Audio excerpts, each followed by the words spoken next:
जय हिंद। देखिए, हमारी यूपीएससी एमसीक्यूज़ की जो सीरीज है उसमें आज हम बात करेंगे मॉडर्न हिस्ट्री के एमसीक्यूज़ की।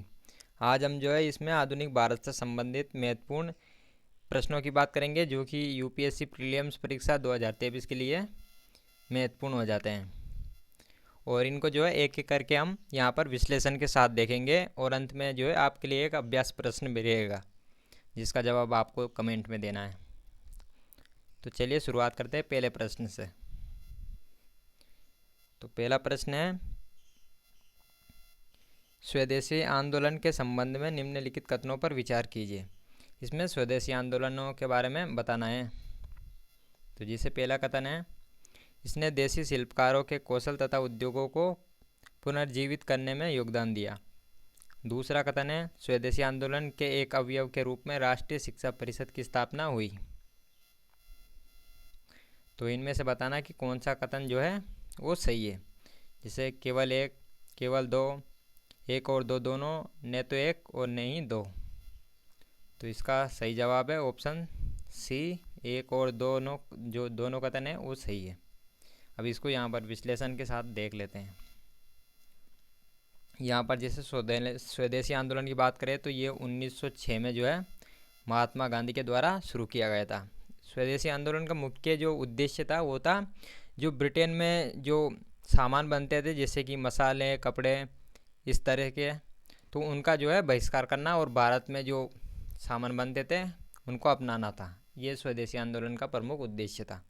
तो इसको यहाँ पर देख लेते हैं। जैसे स्वदेशी आंदोलन महात्मा गांधी के स्वतंत्रता आंदोलन का केंद्र बिंदु था। उन्होंने इसे स्वराज्य की जो है वो आत्मा कहा था। अब जैसे स्वदेशी का अर्थ है अपने देश का। इस रणनीति के अंतर्गत ब्रिटेन में बने माल का बहिष्कार करना था, भारत में बने माल का अधिकाधिक रूप से जो है प्रयोग करना था और ब्रिटेन को आर्थिक हानि पहुंचाना व भारत के लोगों के लिए रोजगार सृजन करना था। ये स्वदेशी आंदोलन का प्रमुख उद्देश्य था।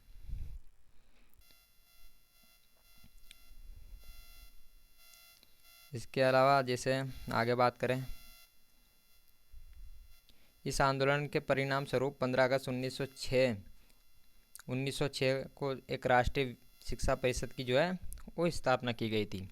स्वदेशी आंदोलन का प्रभाव सांस्कृतिक क्षेत्र पर भी पड़ा। रविंद्रनाथ टैगोर ने इसी समय सोनार बांग्ला नामक गीत लिखा जो 1971 में जो है बांग्लादेश का राष्ट्रीय गाना बना। अब आ जाते हैं दूसरे प्रश्न पर। तो दूसरा प्रश्न है, 1927 की बटलर कमेटी का क्या उद्देश्य था।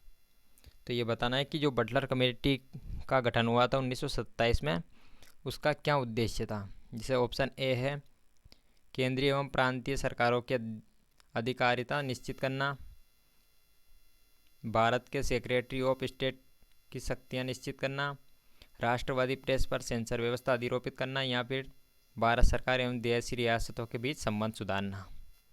तो इसका सही जवाब है ऑप्शन डी, भारत सरकार एवं देशी रियासतों के बीच संबंध सुधारना। इसको जैसे विश्लेषण से देख लेते हैं। बटलर कमेटी को भारतीय राज्यों की समिति के रूप में भी जाना जाता था। 1927 में हरकोर्ट बटलर की अध्यक्षता में जो है इस समिति का वो गठन किया गया था। और बात करें, इसने सर्वोपरि शक्ति अर्थात भारत सरकार और देशी रियासतों के राजाओं के बीच संबंधों की जो है जांच की थी। तो ये बटलर कमेटी से संबंधित कुछ बातें थी। अब आ जाते हैं तीसरे प्रश्न पर। तो तीसरा प्रश्न है, रोलेट एक्ट। जो रोलेट एक्ट था या रोलेट इसे सत्याग्रह भी कहते हैं, तो इसके संबंध में बताना है कि कौन सा कथन सही है। जैसे पहला कथन है, रोलेट अधिनियम सेडिसन कमेटी की सिफारिश पर जो है आधारित था। दूसरा कथन है, रोलेट सत्याग्रह में गांधी जी ने होम रूल लीग का उपयोग करने का जो है प्रयास किया। और जो तीसरा कथन है, साइमन कमीशन के आगमन के विरुद्ध हुए प्रदर्शन रोलेट सत्याग्रह के साथ साथ हुआ। तो इनमें से बताना है कि कौन सा कथन सही है। जैसे केवल एक, एक और दो, दो और तीन, या फिर एक, दो और तीन। तो इसका सही जवाब है ऑप्शन बी, एक और दो कथन सही है। जिसे विश्लेषण के साथ देखे से, महात्मा गांधी ने रोलेट अधिनियम के विरोध में एक अभियान चलाया तथा 24 फरवरी 1919 ईस्वी को बम्बई में सत्याग्रह सभा की जो है स्थापना की। रोलेट एक्ट ब्रिटिशों को बंदी प्रत्यक्षीकरण के अधिकार को स्थगित करने संबंधी शक्तियां प्रदान करता था। अब जैसे आगे, रोलेट अधिनियम सेडिसन कमेटी की सिफारिश पर जो है ये आधारित था। इसके अलावा रोलेट सत्याग्रह में गांधी जी ने होम रूल लीग का उपयोग करने का जो है प्रयास किया था। अब आ जाते हैं प्रश्न 4 को देखते हैं। गवर्नमेंट ऑफ इंडिया एक्ट 1935 के बारे में बताना है कि कौन सा कथन जो है वो सही है। जैसे पहला कथन है प्रांतीय स्वशासन का उपबंधता, इसमें एक संघीय न्यायालय की स्थापना का उपबंधता या फिर केंद्र में अखिल भारतीय संघ का उपबंधता। तो जैसे ऑप्शन है 1 और 2, 2 और 3 या फिर 1 और 3। ऑप्शन डी है 1, 2 और 3। तो इसका सही जवाब है ऑप्शन डी, 1, 2 और 3 कथन जो है सही है। बात करें जैसे कि 1935 के अधिनियम के द्वारा प्रांतों में द्वैत शासन जो है समाप्त कर दिया गया था। अब आ जाते हैं 5वें प्रश्न पर। मैडम भीकाजी कामा से संबंधित निम्नलिखित कथनों पर विचार कीजिए। जिससे पहला कथन है मैडम भीकाजी कामा ने वर्ष 1907 में पेरिस में आयोजित अंतर्राष्ट्रीय सोशलिस्ट सम्मेलन में राष्ट्रीय ध्वज फहराया। मैडम भीकाजी कामा दादा भाई नौरोजी की निजी सचिव थी। तीसरा कथन है मैडम भीकाजी कामा जो इसके माता पिता वो फारसी थे। तो इनमें से बताना है कि कौन सा कथन जो है वो सही है। जैसे ऑप्शन ए 1, 2, 3, 2 और 3, 1 और 2 या फिर केवल 3। तो इसका सही जवाब है ऑप्शन बी, 2 और 3 जो कथन है वो सही है।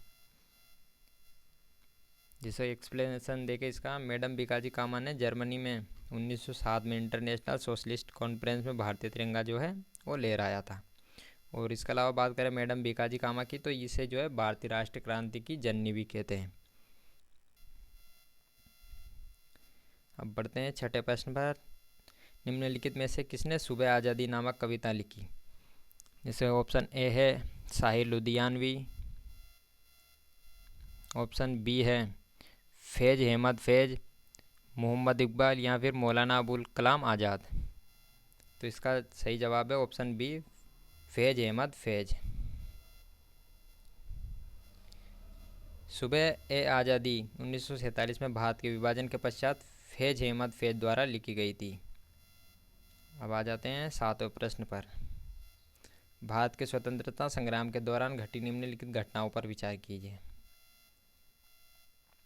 जिसे कथन ए है चोरी चौरा हिंसा, मिंटो माल्य सुधार, दांडी यात्रा तथा मांटेग्यू चेम्सफोर्ड सुधार। तो इनका जो है सही कालानुक्रम बताना है, इनको क्रम के अनुसार बताना है। तो इसका यहाँ पर सही जवाब है 2, 4, 1 और 3, ये इनका सही कालानुक्रम है।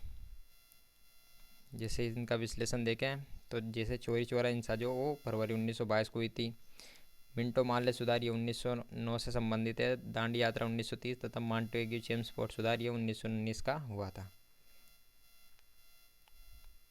अब आ जाते हैं 8वें प्रश्न पर।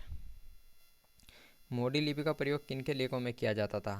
वोडेयारों, जमोरिनों, होइसेलों तथा मराठों। तो इसका सही जवाब है ऑप्शन डी, मराठों। अब अंत में जो है एक अभ्यास प्रश्न है, जैसे कि निम्नलिखित विद्रोह में से किसको बंकिम चंद्र चटर्जी ने अपने उपन्यास आनंद मठ में इनका उल्लेख करके प्रसिद्ध किया। जैसे ऑप्शन ए है भील विद्रोह, ऑप्शन बी रंगपुर और दीनापुर विद्रोह, ऑप्शन सी बिष्णुपुर तथा वीरभूम विद्रोह और ऑप्शन डी सन्यासी विद्रोह। तो इसका जवाब जो है आपको देना है कमेंट में। अब मिलते हैं अगली वीडियो में।